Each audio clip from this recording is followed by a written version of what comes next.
This is Maret's chronophotograph, reversible. It means it could be used whether with a fixed plate, whether with a mobile pellicule. It was created in 891, and we have here the patent. And here we open it to show where the pellicule was put. So you see the bobine, I don't know how to say, you put the pellicule. So. And here you have the name Chronophotograph Maret, of Maret.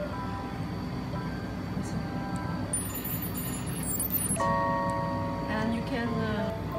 So this is a very important camera for Maret, because first he invented in 82 le chronophotographe à plaque fixe, the fixed plate chronophotograph, and then at the end of 88 he was thinking to create another chronophotograph, and he could buy the pellicule by Balani in Paris, who had it from Eastman or Kodak from the United States.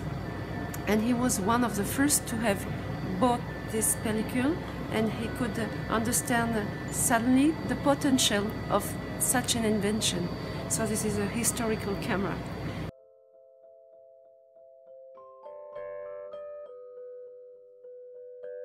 La caméra chronophotographique, la première caméra chronophotographique à plaque de verre et les dernières caméras 35 mm par exemple, qu'il a fait au début des années 1900.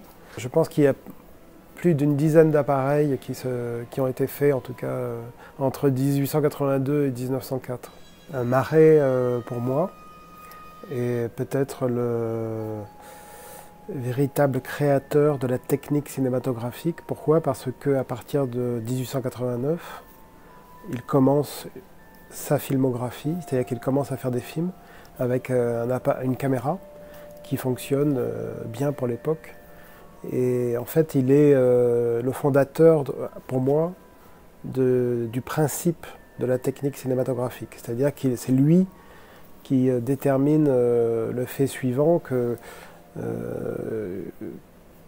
qu'un film, une pellicule celluloïde, peut saisir des images à condition qu'on l'arrête par intermittence et que son passage soit masqué par un obturateur. Ça, c'est quelque chose qui est fondamental pour la technique cinématographique, et on peut dire que Maret a été vraiment important pour la mise au point finale de la technique cinématographique.